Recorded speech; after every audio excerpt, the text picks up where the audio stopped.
Chers auditeurs, Dear listeners, bonjour. welcome in Comme d'Archi Podcast Season 4 Saison 4, dans le monde fascinant des architectes. and in the architectural projects. Je suis Anne-Charlotte Deponte, passionnée d'architecture et docteur des universités en histoire de l'archi. I am one of the spokespersons of Anne-Charlotte, who is a PhD in architecture history. Merci Thank you d'être avec moi aujourd'hui. to be with us today. Et And maintenant, now, lundi en français, place au talent. and Wednesday, let's talk projects. In English, of course. Bienvenue dans Comme d'Archi. Chers auditeurs, ravis de vous retrouver aujourd'hui en compagnie de Mohamed Lotfi Belwari, architecte urbaniste, directeur du pôle urbanisme et paysage, avec Mathilde Adam de Leclerc Associés Paris, France. Christian Piel, dirigeant de l'agence Urban Water, située dans le 11e arrondissement de Paris, pour notre passionnant 4e et dernier numéro spécial Leclerc Associés et 3e de la saison 4. Bonjour Christian et Mohamed, bienvenue dans Comme d'Archi. Bonjour. Christian, vous avez créé et dirigé durant 20 ans l'agence Composante Urbaine. Votre expérience de plus de 25 ans dans l'intégration du cycle de l'eau en milieu urbain vous amène à développer depuis 6 ans Urban Water, en associant plus étroitement urbanisme et eau, et incluant une dimension nouvelle, celle de l'eau comme support de nature en ville, à toutes les échelles. Ainsi aujourd'hui, nous sommes réunis pour parler de l'eau dehors, l'eau dedans, le risque qu'elle représente et les bienfaits qu'elle nous apporte si tant est que ces flux soient appréhendés. C'est justement votre travail.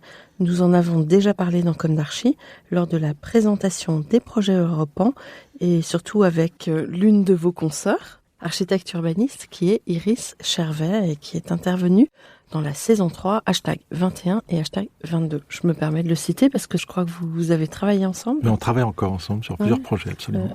Parce que c'était un podcast que j'ai trouvé, moi, très intéressant et très agréable à réécouter, même si c'est moi qui ai fait l'interview. Voilà, donc on va commencer par Mohamed, votre invité. Christian Piel, nous sommes très heureux de vous accueillir aujourd'hui, car à votre actif, en plus de votre qualification d'urbaniste, vous êtes hydrologue. Alors, pour quelles raisons devient-on urbaniste hydrologue et comment s'y prend-on ? Eh bien, à l'origine, c'est un peu un hasard, même si j'ai une formation de géographe à la base.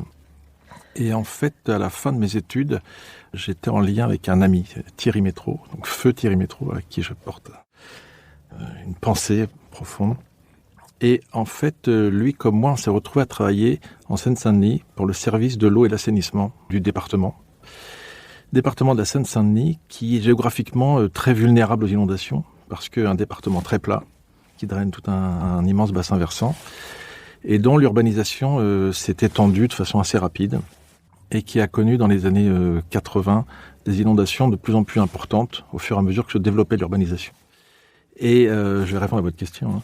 Et à l'époque, il y avait un courant de pensée qui était mené par Bernard Chocat, qui est un peu l'hydrologue, notre maître, un petit peu, et qui a considéré que ces problématiques d'inondation ne relevaient pas de l'assainissement. Et pourtant, à l'époque, à ces inondations, on créait des bassins de rétention enterrés, on créait des choses très de génie civil. Et qui s'est dit, en fait, ce qui produit l'inondation, c'est le ruissellement. Qu'est-ce qui produit le ruissellement ? C'est la ville. Si on doit intervenir pour prévenir les inondations, il faut intervenir non pas sur ces bassins de rétention, c'est pas en augmentant les tuyaux, mais c'est plutôt en travaillant sur le tissu urbain. Et donc, c'est lui qui s'est dit, il faut embaucher des urbanistes pour réfléchir à ça, quoi. Et donc, avec Thierry Métro, on a été embauché par cette direction de l'eau. C'est là où on a commencé à réfléchir. Et on s'est aperçu que c'était très intéressant parce que les réponses amenaient à réfléchir à la ville en tant que telle, à la structure et à la texture de la ville. Et donc c'est comme ça qu'on s'est spécialisé en hydrologie, en interne, donc à la direction de l'eau, et puis ensuite dans le cadre d'une formation continue qu'on a eue à Grenoble. Et puis voilà, c'était tellement intéressant que j'ai décidé d'en faire mon métier, lui aussi, d'une autre façon, mais lui aussi. Alors aujourd'hui, vous avez cette agence Urban Water. Et en quoi consistent vos missions et sur quel type de projet travaillez-vous ? On est à l'heure du dérèglement climatique. Est-ce que ça vous apporte encore plus de travail ? J'imagine que oui.